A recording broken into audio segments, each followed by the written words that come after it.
God. Salamat, Panginoon, sa kabutihan na meron ka, Panginoon, sa amin. And at this moment, Lord, masaya lamang ang puso namin, Panginoon, na purihin ka at alalahanin ang kabutihan mo, Panginoon.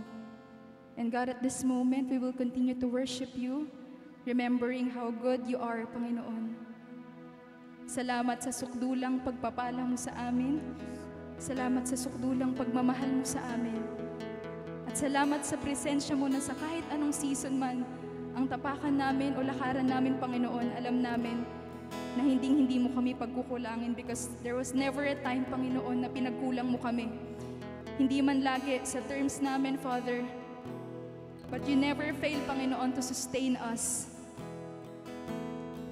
At ngayong umagang ito, Panginoon, we will express that gratitude, Panginoon, through worship. And we are praying, Panginoon, na maging mabangong samyunawa ang pag-awit namin ngayong umaga sa iyo.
Habang hindi karapat-dapat pagkukulang ng habag at wagas mong pagsinta.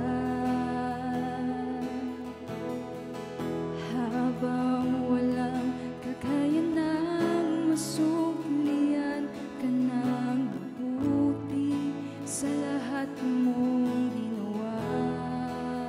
Minsan pa habang hindi karapat-dapat pagkukulang ng habag at wagas mong pagsinta. Habang walang kakayanang masuklian ka ng mabuti sa lahat mong ginawa. Niyakap mo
salang manunubos ang umako ng parusang nararapat sa akin. Anong habag sa tulad ko'y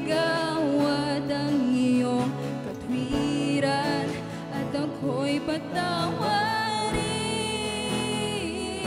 Niyakap mo ako sa aking karuhan. Inibig mo ako nang di kayang tumbasan. Niyakap mo ako sa aking karumihan. Inibig mo ako nang di kayang tumbasan. Oh,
minsan pa, napakabuti mo.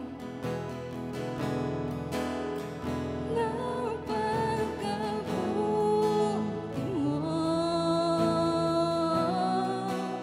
hindi ka nagbabago.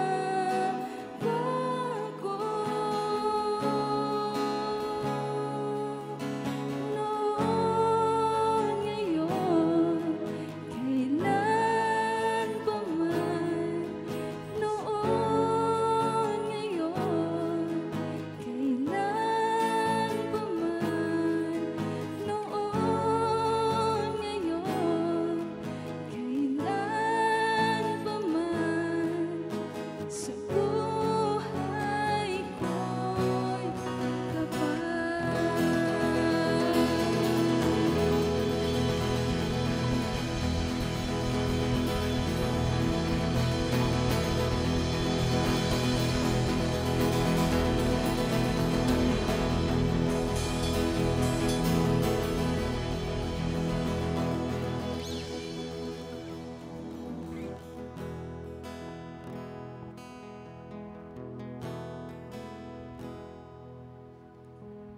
Panginoon, tunay na napakabuti mo sa aming mga buhay, Panginoon. I believe, Father, we have different stories kung paano ka naging mabuti sa amin, Panginoon. But Lord, we are more excited kung paano namin masasaksihan ang kabutihan mo sa amin as a church sa panibagong season namin, Panginoon. And God, we thank you, Panginoon, for making the name of our church evident sa buhay namin, Panginoon. Salamat sa kabutihan mong hindi nagbabago. Salamat sa pagmamahal mong hindi natatapos, Panginoon.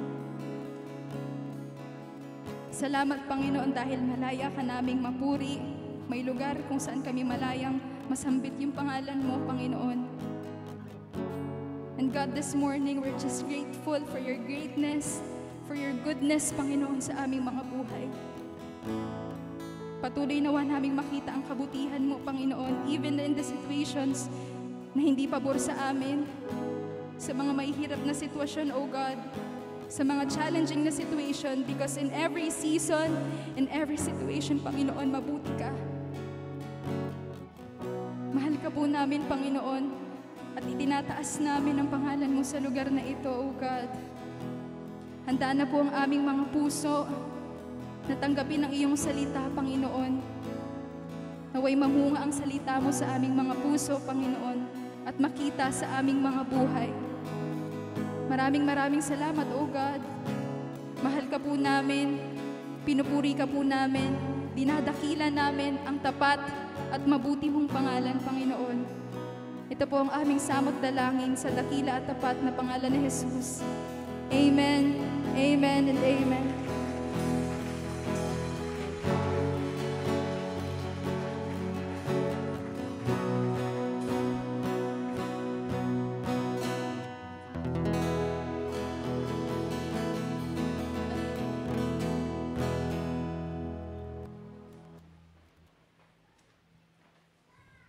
Ay, thank you, Lord.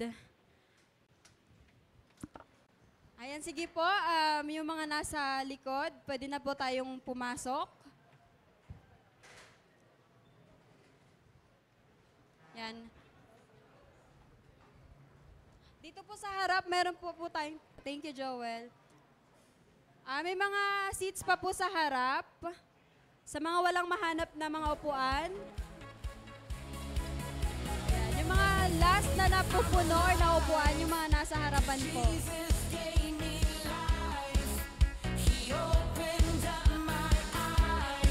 Go guys, take your time. Paki 2 times na lang ng lakad natin.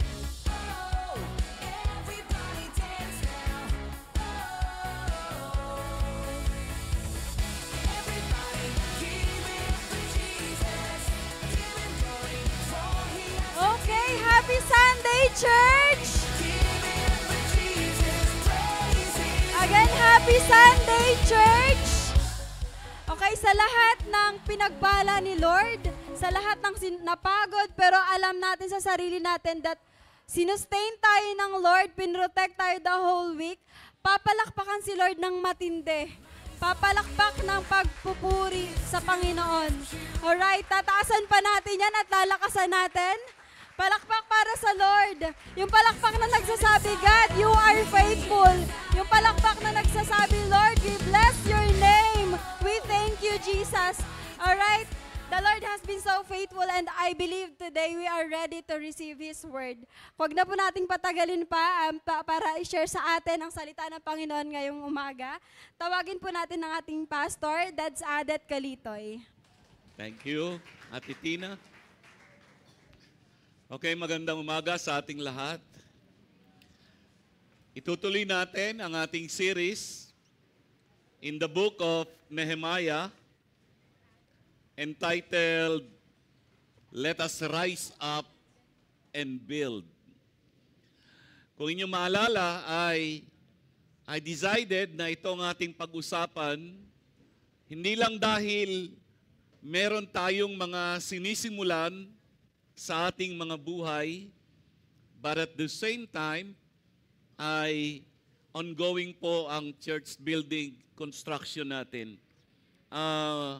Hindi ko na-send sa media team yung kasalukuyang kalagayan, but if you have time, you can visit at makita po ninyo. At ito pong nakaraang linggo ay tapos na po yung pader sa gawing kanan, yung ating perimeter fence. At dito naman po sa bandang kaliwa ng ating property line ay naitayo na po yung 5 poste.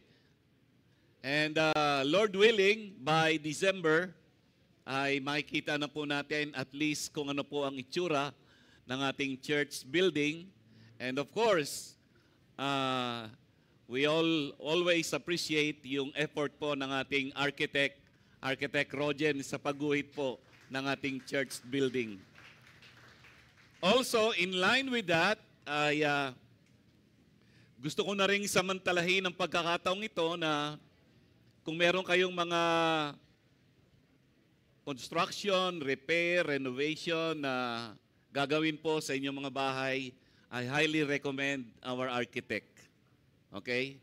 So kahit baguhan siya, pero marami na po siyang karanasan. Kasi prior sa kanyang pagpasa sa board exam, ay meron na siyang mga ilang taong experiences sa building construction. Also, kung kayo po ay merong mga kaso, sana wala, ano? Of course, we would like to appreciate yung kauna-unahan nating abogado na ngayon ay nasa Korea pa yata. Dito na pala. Anyong! Anyway, let's have a quick review. By the way, wala po munang magpo-post kung ano po ang updates ng ating church building construction. Huwag muna. Okay? Kung mapapansin nyo, hindi po ako nagpo-post sa mga chat group lang po natin. Huwag muna. Okay? As in, huwag. Okay? Anyway, so, sa pagpapatuloy ng ating series in the book of Nehemiah, makikita natin mula chapter 1 hanggang sa ating text ngayong umaga, chapter 5, ay si Nehemiah, naka-enkwentro siya ng iba't ibang mga challenges. And if you will remember, si Nehemiah ay isang Hudyo pero lumaki siya sa foreign land. And most probably, pinanganak siya sa Babylon, modern-day Iraq. And by the time na sinulat po ang Nehemiah, siya po ay ipinakilala as the cupbearer to the king. At ang namamayani po na imperyo nung panahon na yon is no longer the Babylonian Empire but the Medo-Persian Empire. So very quickly, so chapter 1, kung inyo pong maalala, si Nehemiah ay naharap sa isang personal challenge. Why? Kasi dinalaw siya ng kanyang mga kapatid at nung kinumusta niya ang kalagayan ng siyudad ng Jerusalem at ng kanyang mga pader, nalungkot siya sa kanyang balita na natanggap. And because of that, sabi rito ay nagpahinga siyang sandali, nanalangin, umiyak, tumangis, and for the next 4 months, ginugol niya ang kanyang panahon sa panalangin at sa pagpaplano kung paano i-rebuild ang walls of Jerusalem. Pagdating ng chapter 2, makikita natin kung sa chapter 1, si Nehemiah ay merong personal challenge, sa chapter 2, you will notice Nehemiah encountered a political challenge. Why? Kasi nung humarap siya sa hari, nakita ng hari ang kanyang obvious na kalungkutan. But because Nehemiah started right by bringing his concern before the Lord in prayer, nakita natin, sinuportahan ng hari ng Persia ang kanyang plano to rebuild the walls of Jerusalem. Pagdating ng chapter 3, makikita natin, Nehemiah was confronted with an administrative challenge. Ano ibig sabihin nito? Dahil gusto niyang simulan ang rebuilding ng walls of Jerusalem, kailangan niyang ilagay ang mga tamang tao sa tamang trabaho. And last week, we talk about chapter 4. Nakita natin, ang hinarap ni Nehemiah ay ang challenge ng discouragement. Why? Kasi habang ginagawa nila ang pader ng Jerusalem, kalahati na ang natapos, merong external opposition at merong internal opposition. Ngayong umaga ay pag-uusapan natin Nehemiah chapter 5 at ang pag-uusapan natin ay money problems. May problema kayo sa pera? I believe lahat tayo, may mga panahon or even until today, ay nagka-problema tayo tungkol sa pera. May kinuha po kong link sa Google at ayon po kay Ginsberg at Gingras, ito raw po ang ilan sa mga main causes of financial problems. Job loss, nawalan ka ng trabaho. Reduction of income. Separation or divorce. Illness. Work accident. Student debts, utang ng mga estudyante. Poor financial management. Inappropriate use of credit cards. Fraud or scams, gambling problems, alcoholism, and drug addiction. Marahil meron pa tayong pwedeng idagdag dyan, but according to this link, these are some of the main issues why people have money problems. Pero dito po sa ating text, ngayong umaga, Nehemiah chapter 5, verses 1 to 13, makikita natin, nagkaroon sila ng problema, hindi dahil sa mga nabanggit ko kanina. Actually, ang problema nila sa pera, dito sa chapter 5, ay hindi rin dahil sa kakulangan ng materyales sa pagtatayo ng walls of Jerusalem. Why? Kasi sa chapter 2, everything was provided by the king of Persia through Nehemiah. So what is the cause of the money problems in Nehemiah chapter 5, verses 1 to 13? Ang dahilan po ng problema nila sa pananalapi na ating pag-uusapan ngayon ay dahil sa kanilang kapatid, kababayan, at kapamilya. In other words, ang dahilan kaya may problema sila sa pera at kalahati ng tapos ang walls of Jerusalem ay hindi dahil sa supply ng materials. kundi dahil sa usaping pera nilang magkakaibigan, magkakapatid, magpapamilya. Parang yung iba sa inyo ngayon. Kaya ka may problema sa pera, probably dahil sa family mo. Siguro dahil sa kaibigan mo. Siguro dahil sa kasama mo sa church. I don't know. So, our text today is about the impending stoppage of rebuilding the walls of Jerusalem. Next slide. Why? Because of inner conflict.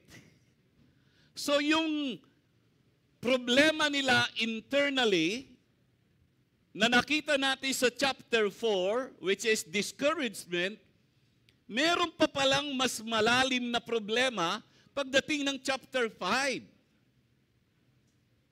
At ang problemang ito ay tungkol sa pananalapi.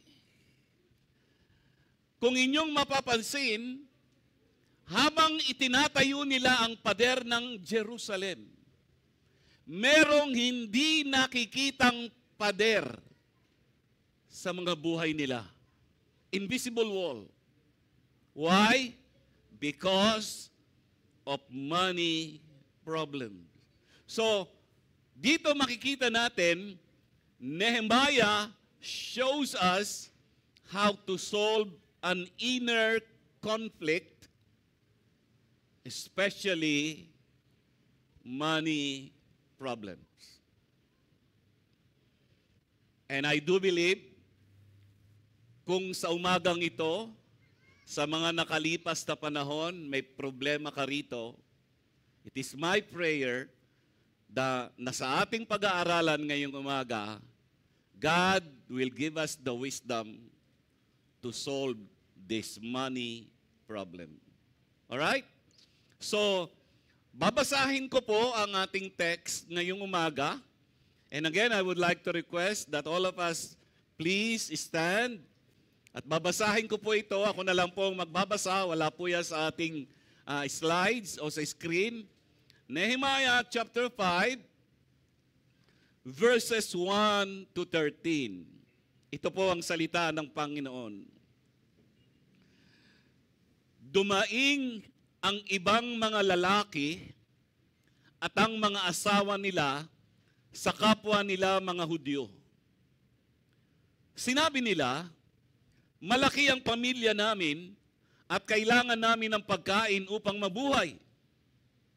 May iba rin sa kanila na nagsabi, isinanla na lang namin ang mga bukirin namin, mga ubasan at mga bahay namin upang may makain kami sa panahon ng tagutom.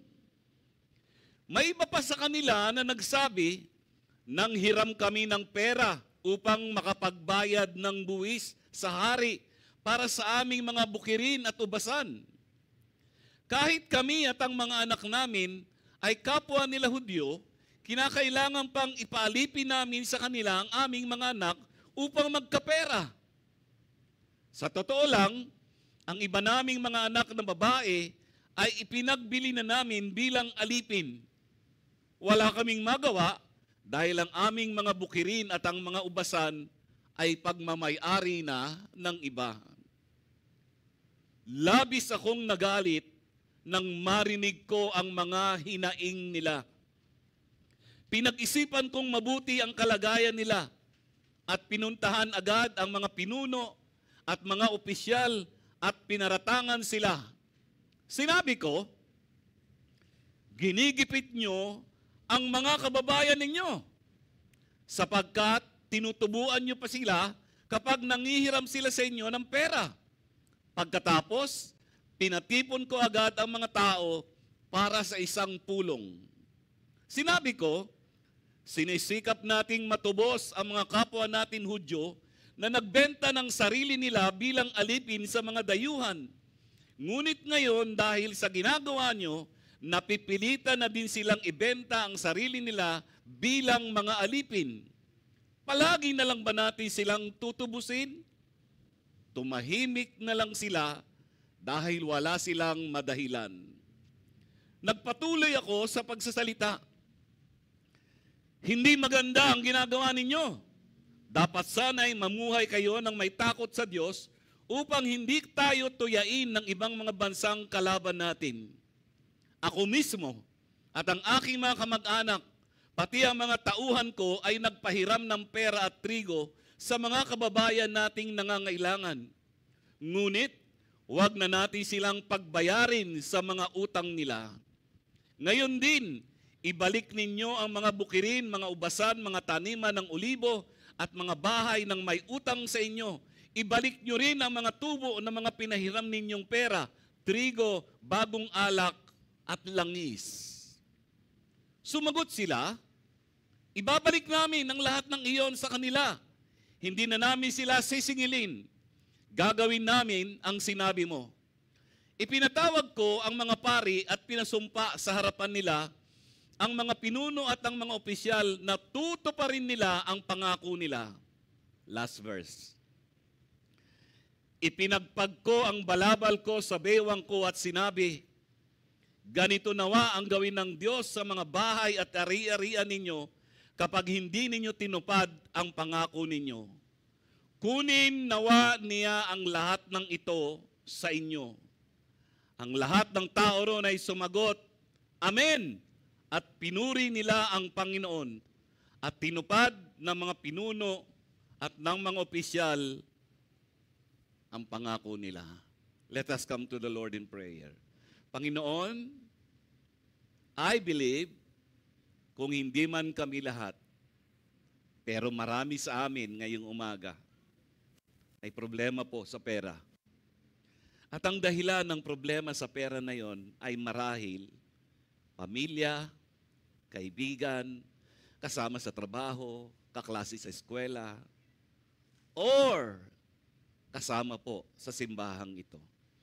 Dalangin ko po, Panginoon, na sa pamamagitan ng pagtuturo ng iyong salita, makakuha kami ng karunungan upang kagaya ni Nehemiah, malutas namin ang aming problema at mga usapin patungkol po sa kapirahan. Ihanda mo po ang aming puso at ang aming isipan sa pagtanggap ng iyong salita. Itong aming panalangin sa ngalan ni Jesus.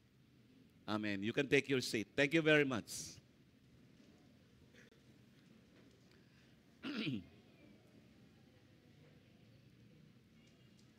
Dito po sa 13 talata, Nehemiah 5, 1-13, gusto kong pansinin natin ang mga sumusunod. Unang-una, verse 1. Tingnan natin yung verse 1 sa English. Okay? Sabi rito, now, there was a great outcry. Notice yung verse 1 ng chapter 5 na ating pag-aaralan ngayon ay hindi maganda ang simula. Why? Kasi meron silang idinadaing. Merong silang legit na problema. Hindi lang basta outcry. Great outcry. Sino yan? Of the people and of their wives. May napansin kayo? Bakit isinama yung mga asawang babae? Kasi po, I do believe, kung meron mang labis na naapektuhan kapag ang ating mga pamilya ay may problema sa usapin ng pananalapi, higit na apektado ang mga asawang babae. Tama, mga babae? Kapag kalahati na ang lalagyan ng bigas, ang tingin ninyo, wala na tayong bigas. Kahit na may laman ng ref, wala na tayong pagkain. And we, gentlemen, understand it. Kasi po, mga babae, as I used to say, their number one need is security. That's why I do believe isinama po ang mga asawang babae. And by the way, during this time, halos lahat ng asawang babae walang trabaho. Sa bahay ka lang. Walang pera. Malaking problema yon. Hindi lang yon. Anong sumunod na salita pagkatapos ng wives? Ano? Ano sumunod na salita? Ano? Against. Nakita nyo? Okay lang kung ang kanilang great outcry ay laban kay Tobaya, kay Sanballat, sa mga Samaritans o sa Arabs, yung mga kalaban nila. Pero hindi. Ang kanilang problema patungkol sa pananalapi at matindi ang kanilang outcry ay sa kanilang kababayan. Marahil kasama sa bahay, kapamilya, kapitbahay. Pero magugulat kayo kasi pagdating ng last verse ng ating text, verse 13, etong sabi, I also shook out the front of my garment and said, thus may God shake out every man from his house and from his possessions who does not fulfill this promise. Even thus may he be shaken out and emptied. Anong sumunod? And all the assembly said, what's the word? Ano sabi? Amen. Napansin nyo, from outcry, nagsimula sa isang matinding reklamo, pagdating sa dulo, parang sinasabi nila, praise the Lord. Uy, pwede pala, mag-umpisa tayong may problema sa pananalapi, and that involves our community, our family, pero pag nasolve pala, ang dulo pala ay papuri sa Panginoon. So kung may problema po kayo ngayon sa kapirahan, lalo na sa inyong pamilya, naniniwala ko, yung problema na yan ay pwedeng maging papuri sa Panginoon pagdating ng dulo. So ngayong umaga, makikita natin, the walls of Jerusalem is almost 50% finished. At last week, sa chapter 4, nakita natin yung external opposition nag-unite sa kanila. Pero yung internal opposition, pag hindi nila ito na-solve, malamang hindi na matapos yung pader ng Jerusalem, and worse, magkakagalit-galit sila. So, ewan ko kung alam po ninyo, ayon po sa pag-aaral ng mga kahayupan, Animal Kingdom, ang mga kabayo daw po, thoroughbred horses, kapag merong banta ng panganib sa mga thoroughbred horses, ang gagawin nila para labanan ng kanilang kaaway, gagawa sila ng bilog. Thoroughbred horses, fighting against their enemies. Gagawa sila ng bilog at yung mga ulo nila nasa loob ng bilog. Pag sumugod ang mga kalaban nila, sisipain nila. And by doing that, hindi sila matalo. Pero alam nyo ba, ang mga donkey, iba naman. Ano yung donkey? Mas maliit sa kabayo. Okay? Ayon po sa mga aking pananaliksik, ang mga donkeys, pag may kaaway, bibilog din sila. Kaya lang, yung mga mukha nila nakaharap sa kaaway. At pag dumating yung kaaway nila, sila magsisipaan. Ano ibig kong sabihin? I believe when it comes to problem solving, especially in relation to money, the solution is just like the thoroughbred horses. Hindi tayo ang dapat magsipaan, sipain natin yung mga gumagawa ng ating problema. But anyway, tatlong bagay po ang gusto kong makita natin dito. Lahat ay letter C. The first one is the conflict, the second is the confrontation, and the last letter C is the celebration. The conflict, the confrontation, and the celebration. Isa-isahin po natin. Number one, the conflict. Ano ba ang problema nila nung sila ay nasa chapter 5 na? So, specify natin. Sabi rito, there is a great outcry. So, umiiyak sila. Nasasaktan na sila. Kasi,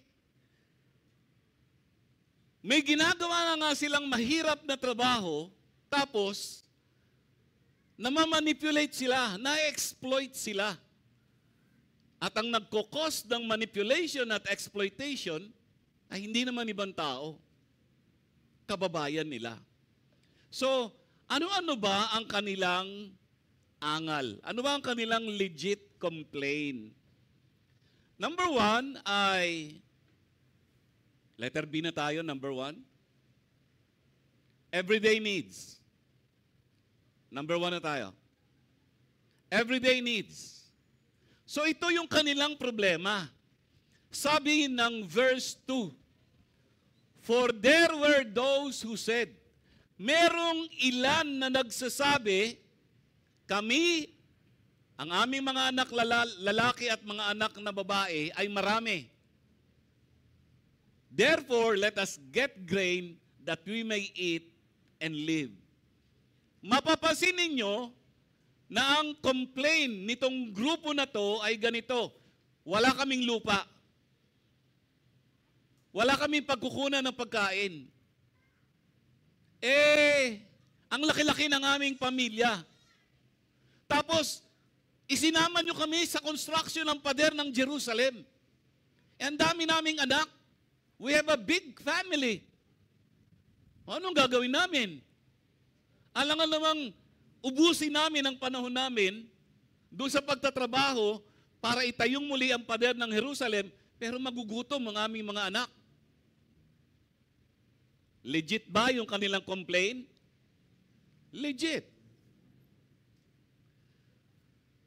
Pangalawa, merong ilan na nagsasabi, hindi na kami kumikita at ang aming mga negosyo, bangkarote na.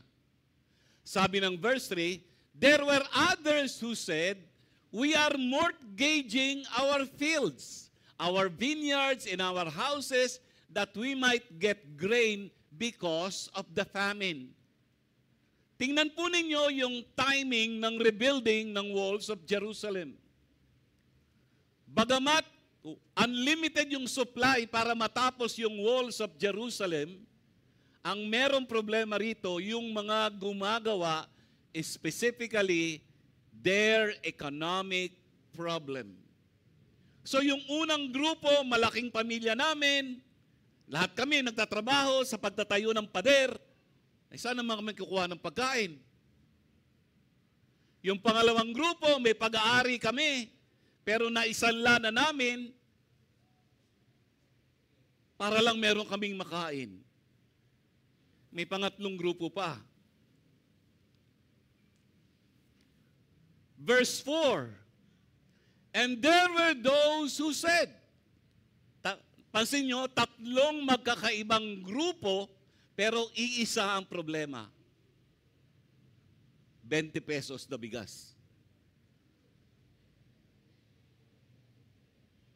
Tama? Yeah.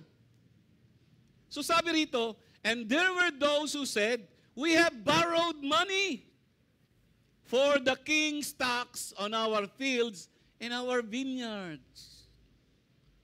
Ito problema nito, may mga pera, pero kailangang mangutang para saan?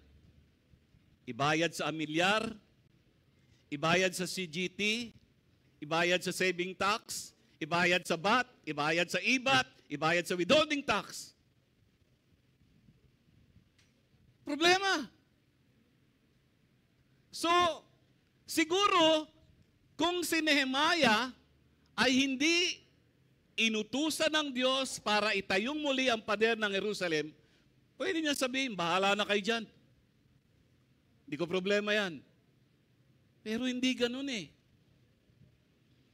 And then, makikita natin, dahil sa iba't ibang masasalimuot na problema, pero iisa ang suliranin, usapin ng pera, ito yung conclusion na gusto kong makita natin.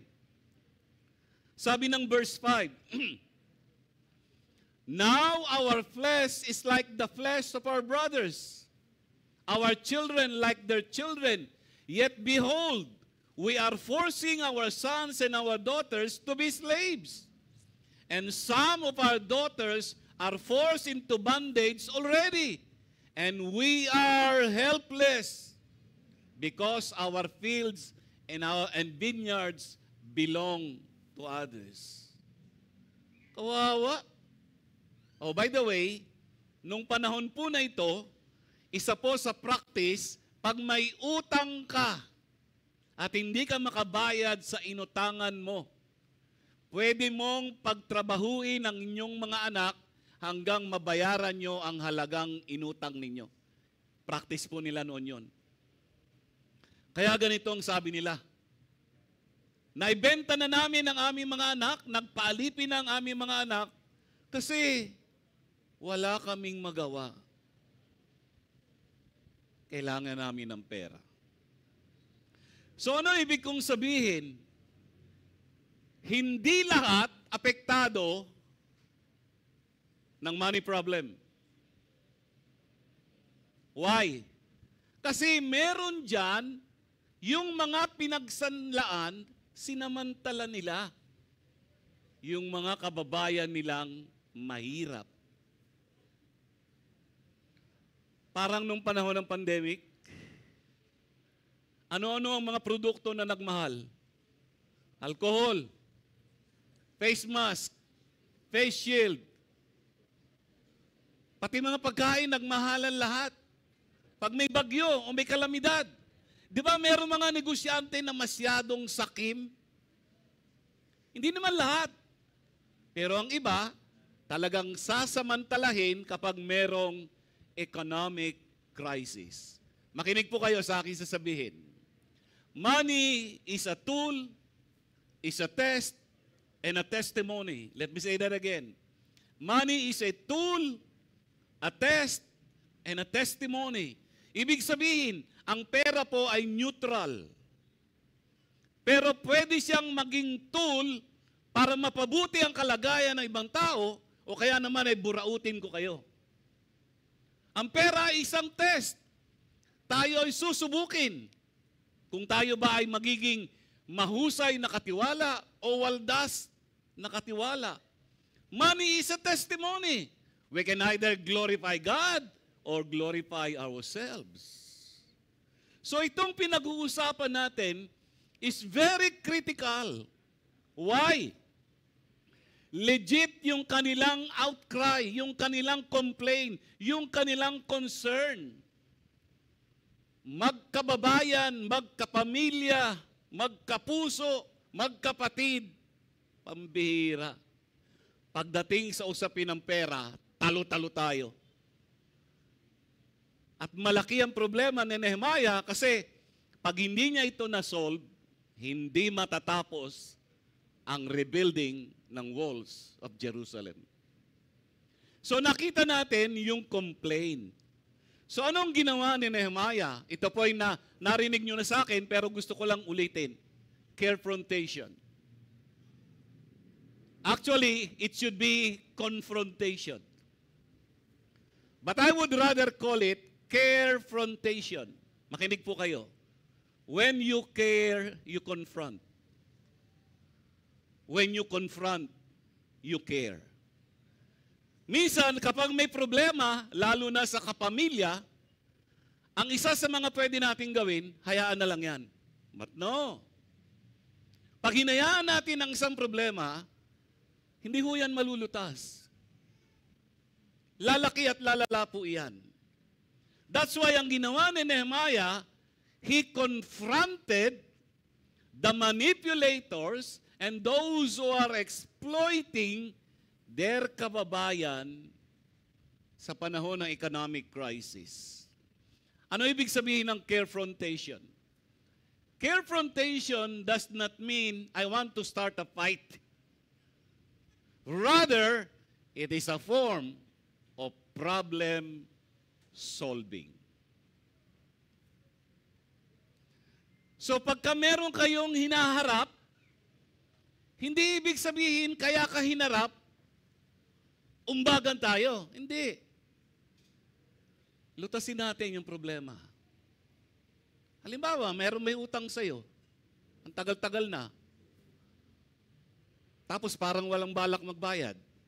Kumprontahin mo. At ipaliwanag mo sa kanya, gusto kong mag-usap tayo. Hindi ako makikipag-away sa'yo.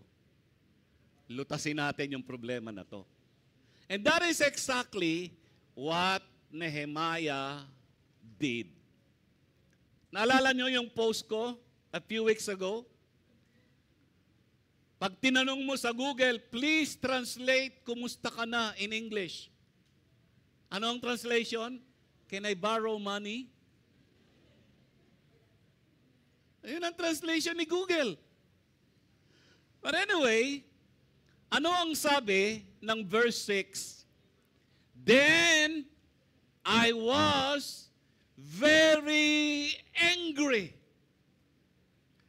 Saan nagalit ng gusto si Nehemiah? Sa mga legit na complaint ng mga kababayan niya who were manipulated and exploited by their rich kababayan. So ang sabi rito, then I was very angry when I heard their outcry and these words. Dad, sabi mo, ang confrontation, ayaw makipag-away. Mukhang makikipag-away si Nehemiah dyan kasi galit na galit siya. Listen, yan pong very angry, ang isa pong tawag dyan sa Bible, righteous anger. Makatwirang galit. Okay? Ang dulo ng makatwirang galit, gusto mong humanap ng tamang solusyon. Halimbawa po, viral sa social media ang mga aligasyon, di umano, attorney, gumamit ako ng allegedly, di umano ay sangkot ang marami mga kongresista in connivance with contractors para sa mga flood control projects. At marahil kung nagbabasa kayo ng mga balita, ay meron ng ilang mga personalidad ng mga contractors na pinangalanan at merong ilang allegations ng mga congressman na directly involved sa corruption na ito. Ako po nagagalit sa ganun. Pero wala akong magawa. Pero ang comment ko na lang, sawayin nawa kayo ng Diyos lahat kung totoo yan. Bakit ako nagagalit? Kasi pera ng taong bayan napupunta sa iilan. Tapos gusto pa nasa kapangyarihan.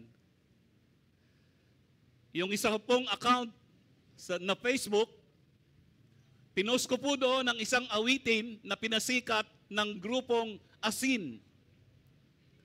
Kung pamilyar po kayo sa grupong Asin, sila yung nagpasikat ng kantang, wala ka bang napapansin sa ating mga kapaligiran? Ang pinost ko na sikat na kanta nila ay ang kantang Magnanakaw. Alam nyo ang history nun? Yung kanta na yon ay sumikat nung panahon ng matandang presidenteng Marcos Sr. Binan yung kanta na yon. Yun lang, binan. Magnanakaw. Ngayon, lumalabas uli yung kanta na yon kasi napapanahon, ang dami talagang magnanakaw sa ating pamahalaan. Righteous anger. Nagalit si Nehemiah kasi hindi tama. Naghihirap na yung mga kababayan nila, sinasamantala pa ng iilan. Ito pong righteous anger ay makikita po natin kay Moses. Nung siya ay 40 araw at 40 gabi nasa bundok, nakikipag-usap sa Panginoon at ibinigay sa kanya ang kauna-unahang tablet. Hindi ho Apple ang may gawa. Si Lord. At doon nakasulat, sulat ng kamay ng Panginoon, yung 10 utos. Pagbaba ni Moses, anong inabutan niya? Yung kanyang mga kababayan, sumasamba sa isang gintong guya na ginawa nilang Diyos. Anong ginawa ni Moses? Sa tindi ng kanyang galit, binasag niya ang tablet 1. Pero nagkaroon din po ng tablet 2. Naalala nyo sa New Testament? Nang pumasok ang Panginoong Jesus sa loob ng templo, ano inabutan niya?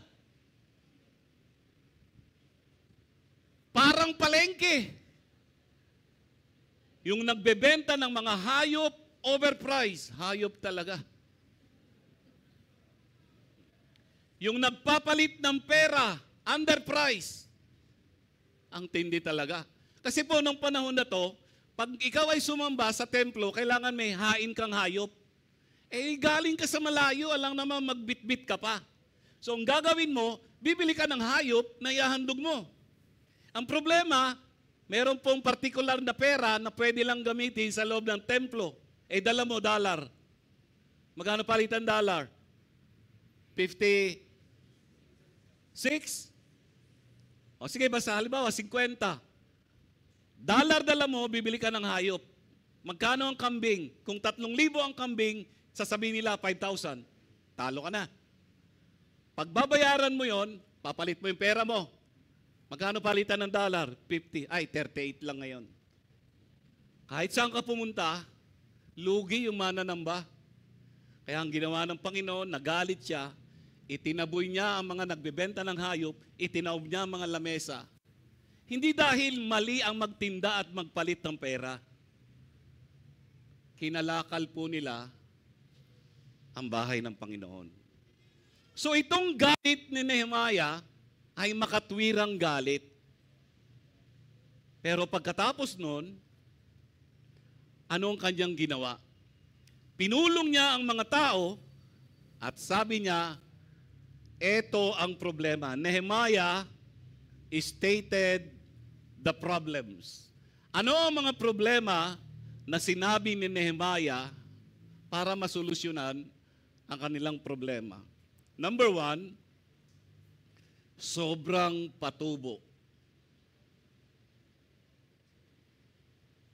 May kilala ako, tubo na, tutubuan pa. Na bayaran na yung principal, dahil sa laki ng tubo, hindi pa rin bayad yung principal. So sabi po ng verse 7, I consulted with myself and contended with the nobles and the rulers and said to them, you are exacting usury. It's from his brother. Therefore, I held a great assembly against them. Ito pong mga nobles at mga rulers, yan po yung mga may pera at mayayaman nung panahong ito. Pinulong ito ni Nehemiah, pero bago niya pinulong at sabihin ang problema, mayroong binanggit dyan. I consulted myself. Pwede pala yun. May problema sa pera dito ah. Konsultahin ko muna yung sarili ko. O, sarili ko, ano bang gagawin natin? Yung ba ibig sabihin nun? Hindi po. Ang ibig lang pong sabihin dyan ay ganito. Karakter ni Nehemiah yan. Pag may problema siya, hindi agad susugod. Nag-iisip muna, nananalangin at gagawa ng plano. Yung po ibig sabihin ng I consulted with myself. Sa Proverbs 16 verse 32, ito po ang sabi, wala po dyan, it is better to be slow-tempered than famous. It is better to have self-control than to control an army. Ibig sabihin, sa tindi ng galit ni Nehemiah, pag hinayaan niyang mamayani at manguna ang kanyang emosyon, baka magkamali siya ng solusyon sa kanilang problema. So he consulted with himself. At sinabi niya, nung pinulong niya ang mga may pera, sobra naman kayong magpatubo. Actually, may batas po mga Hudyo, pag nagpautang ka sa iyong kapatid, dapat walang tubo. Pero pag outsider, may tubo. Ilang porsyento? 20. You can read that in Deuteronomy. Ano pa ang pangalawang problema? Inaalipin ang mga kapatid. Sabi ng verse 8, I said to them, we, according to our ability, have redeemed our Jewish brothers who were sold to the nations. Now would you even sell your brothers that they may be sold to us? Then they were silent and could not find a word to say. Anong sinasabi ni Nehemiah dyan? Bihira kayo. Tinubos nga natin yung mga kapatid natin na naging alipin sa ibang bansa. Tapos tayo ngayon, inaalipin natin ang ating mga sariling kapatid. Pangatlong problema, nakakahiya ang sitwasyon natin. Sabi ng verse 9, then I pressed further, what are you doing is not right.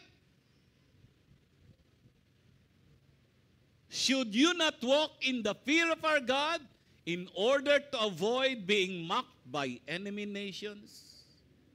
So si Nehemiah, walang paligoy-ligoy. Derechahan ang sabi niya, sobra naman kayo magpatubo. Inaalipin niyo ang inyong mga kapatid. Eh di ba nakakahiya tayong lahat niyan? Wala na ba kayong takot sa Diyos? Actually, I do believe the bottom line of all exploitation and manipulation, especially among family members, among community members, walang takot sa Panginoon. Kasi pag wala na tayong takot sa Panginoon, kahit alam nating mali ang ating gagawin pa rin natin because of money. So ano ang ginawa ni Nehemiah? He offered a solution. Verse 11. Sabi ng verse 11, you must restore their fields, vineyards, olive groves, and homes to them this very day, and repay the interest you charge when you lend them money, grain, new wine, and olive oil. So diretsahan, ito solusyon. Total, binuraot nyo yung mga kababayan nyo, balik nyo lahat. Yung ari-arian nila, yung lupa, bahay, everything. Pati bukirin, ibalik nyo lahat ngayon. Kailan kaya magkakaroon ng Nehemiah ang Caloocan? O ang Pilipinas? Baka naman nandito, nakaupo ka lang dyan. Wish ko lang, sana meron. Pasig may biko na eh. Baguio, meron ng Magalong. Manila, may Yorme. Sana meron din tayo. Sana. Anyway, so nag-offer ng solution si Nehemiah. Hindi lang yon. Alam nyo ang mahusay na leader, hindi lang siya mahusay sa problem solving. Hindi lang siya mahusay sa pagbibigay ng solusyon. Siya mismo parte ng solusyon. Ano ginawa niya? Naging halimbawa siya. Look at verse 10. I myself get all the contracts to build all the flood control projects. Me and my relatives and my cousins and my sons and my daughters will make a construction firm and then we will get all the funds amounting to billion. And then we will not do any flood control project. Ganun ba sinabi ni Nehemiah? Sabi niya, I myself, as well as my brothers and my workers, have been lending the people money and grain. But now, let us stop this business of charging interest. Grabe, ibang klaseng leader to.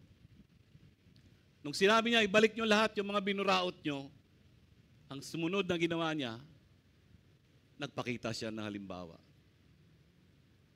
Leadership is always by example.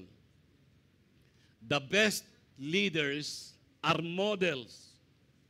And this is exactly what Nehemiah did. Anong pinag-uusapan natin? Money problems. And I believe, posibleng lahat tayo rito may problema po sa kapirahan.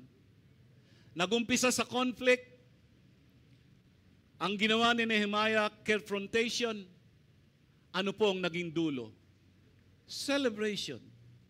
Beautiful. Hallelujah.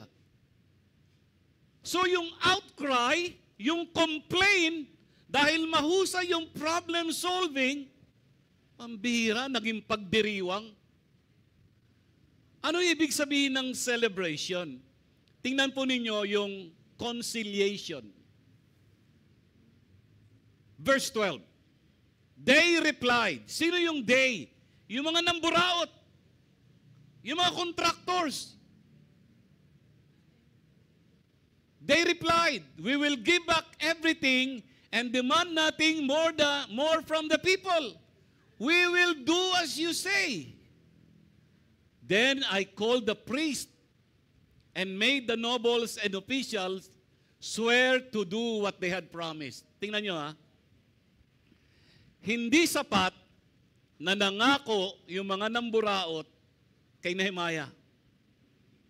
Para maging legit yung kanilang commitment, nagpatawag sila ng pare. Hindi ho yan pare kagaya ng pari ngayon. This priest will serve as witnesses patungkol sa kanilang commitment. Sa panahon natin, pwedeng ano yan, contract or agreement. At pipirma sila. At pumayag sila. Hindi lang yon. Gumawa pa ng next step si Nehemiah that leads to celebration. What is that? Commitment. Sabi rito, I shook out the folds of my robe and said, if you fail to keep your promise, sawayin nawa kayo lahat ng Panginoon. May God shake you like this from your homes and from your property. Nakita niyo yun? Isinama nila sa usapin ng kanilang kasunduan at yung solusyon sa kanilang money problems. Pag hindi nyo tinupad yan, si Lord nang bahala sa inyo. Nakakatakot yun. Nakakatakot yun. Pero ang ganda ng tugon ng mga taong ito. The whole assembly responded. The whole assembly responded. The whole assembly responded. Amen. And they praised the Lord. And the people did as they had promised. Grabe. Alam nyo, pag may nababasa ako, wala nang solusyon ng mga politiko. Ang problema ng mga corrupt politicians sa Pilipinas, wala nang solusyon yan. I beg to disagree. I believe may solution pa. Kunin nawa na silang lahat ng Panginoon. Palitan lahat ng bago. Oo. Kung ako lang masunod, gusto ko sabay-sabay na silang lahat eh. Yung mga kumpirmado Kaya lang mabiyaya ang Panginoon. Siguro magtatanong kayo, ba't di pa kinukuha yung mga yan, Pastor? Binibigyan pa sila ng panahon ng Panginoon para magsisi sa kanilang kasalanan. But anyway, So nakita natin, posible pala, ang laki ng problema ng pamilya nyo sa pera. Pwede pala ang dulo, celebration. Posible pala na may problema kayo sa inyong community, problema tungkol sa pera, pero pwede pala ang dulo, celebration. Posible pala na may problema tayo sa pera dito sa church, pero pwede pala ang dulo ay celebration. I want to close this with this statement. What started as a great cry of outrage led to carefrontation, which led to a commitment to change, and concluded with shouts of praise in a corporate worship service. Ano po ang ibig sabihin yan? Meron pong direktang kinalaman ang ating effectiveness, ang effectiveness ng misyon ng ating simbahan kung paano natin tratuhin ang bawat isa. Ano ibig sabihin nun? We have a mission, and that is to make disciples. However, this mission of making disciples will be greatly affected by how we treat each other. Pangalawang gusto kong maunawaan natin, relational problems are inevitable. Ang problemang pangrelasyon, hindi maiiwasan. Kaya, huwag i-ignore. Okay? Thirdly, pag may problema ang pangrelasyon, lalo na sa usapin ng pera, take the initiative. Tayo na po ang manguna by carefrontation. And thirdly, ang pangalan ng Diyos ay nakataya. Tuwing tayo po ay merong problema sa isa't isa, lalo na sa usapin ng pera. Amen? And it is my prayer this morning, your outcry, your conflict regarding money matters will lead you to your celebration by carefrontation. Tayo po tayong lahat. Palakpakan nga po natin ang Panginoon. Come on, let's do that. We can do better than that. Let us pray. Panginoon, marami pong salamat. Naniniwala po ako ngayong umaga, sapat ang katotohanan ng iyong salita upang maunawaan namin kahit matindi ang aming money problems. If we will have the courage to confront with love this conflict can end in a celebration. And this morning, Lord, I specifically pray for two kinds of people.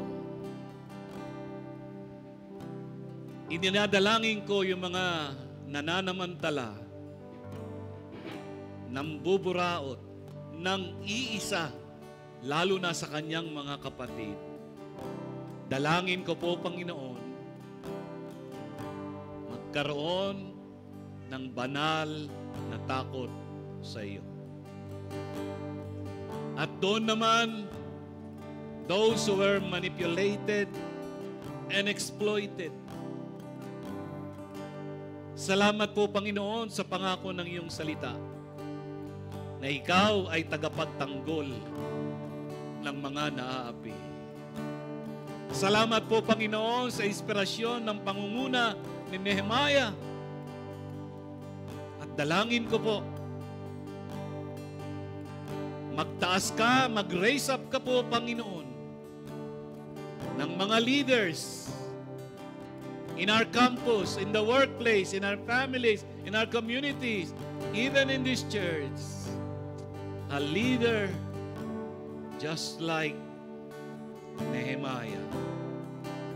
upang sa gayon, Panginoon, ang dulo nito, kahit meron kaming pagkakaiba-iba, ay pwede kaming magkaisa. Ang dulo nito ay lumawak ang iyong gawain, ang gawain ng HPCI of North Caloocan. Ang dulo nito ay ang kaluwalhatian at katanyagan ng iyong pangalan. Salamat po, Panginoon. Dalhin mo po ang bawat isa sa amin na merong money problems from conflict to celebration. We believe, Lord, you can do it for us. You have done it in the past through Nehemiah.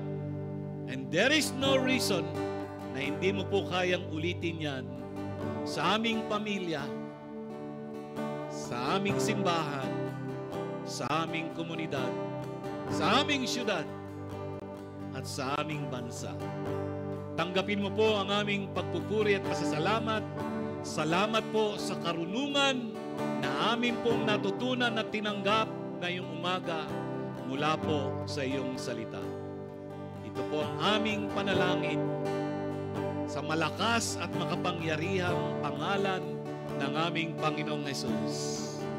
Everybody says, Amen. Come on, let us clap our hands and let us shout. Sabihin natin, Hallelujah! Praise the Lord! And we will respond in a song.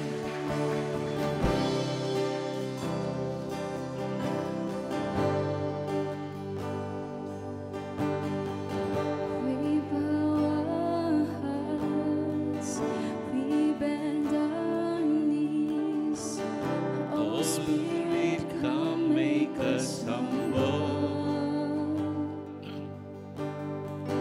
We turn our eyes from evil things. Oh Lord, we cast down our idols. So give us clean hands, Give us pure heart. Let us not lift our souls to another. give us clean hands, give us pure hearts. Let us not lift our souls to another. We bow our hearts, We bend our knees. Oh Spirit, come make us humble. We turn our eyes from evil things. Oh Lord, we cast down our idols. So give us a clean hands, give us pure hearts. Let us not lift our souls to another. Give us a clean hands, give us pure heart. Let us not lift our souls to another. Oh God, let us see a generation that sings your face, oh God of Jacob. Oh God, let us see a generation that sings your face, oh God of Jacob. Ito po ang awitin ng aming mga puso, Panginoon. Bigyan mo po kami ng mga malilinis na kamay at mga dalisay na mga puso. Huwag nawa naming ibenta ang aming integridad sa kakaunting halaga. Salamat po, Panginoon. Taas natin ang ating dalawang kamay at tanggapin natin ang pagpapala ng ating Panginoon. Ngayon sa makapangyarihang gumawa ng lubhang sagana ng higit sa lahat ng ating hinihingi o iniisip, ayon sa kapangyarihang gumagawa sa atin, ay sumakanya nawa ang kalwalhatian sa Iglesia at kay Kristo Jesus sa buong panahon, magpakailanman, siya nawa. Everybody said, Amen, and Amen, and Amen. Come on, let us give God a clap offering. More clap offering. Salamat po, Panginoon. Thank you for the clean hands. Thank you for the pure hearts. Thank you, Lord.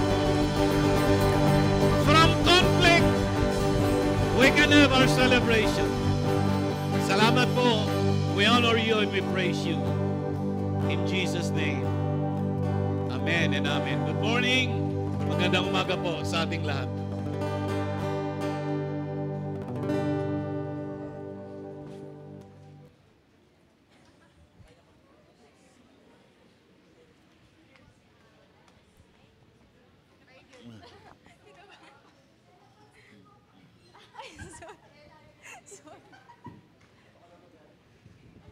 Ayan.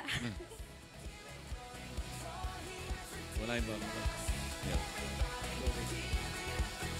Alright, thank you so much, Dad, for sharing the Word of God. Lahat ba may problema sa pera? Yes.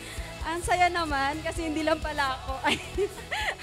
Ayan, and praise God for the Word of God today.